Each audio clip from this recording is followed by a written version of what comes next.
এটা হচ্ছে মালটা বাগান, বিশাল বড় মালটা বাগান।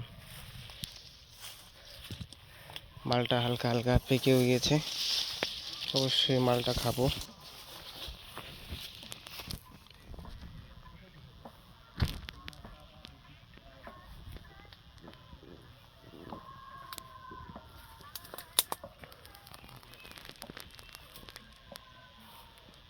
দেখতেই পাচ্ছেন একটা গাছে কি পরিমাণ মালটা হয়, পুরো লাল লাল, খুব সুন্দর লাগে দেখতে। দেখতেও যেমন সুন্দর, খেতেও তেমন সুন্দর।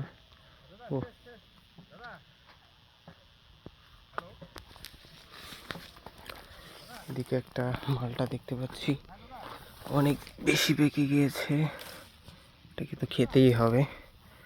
উফ,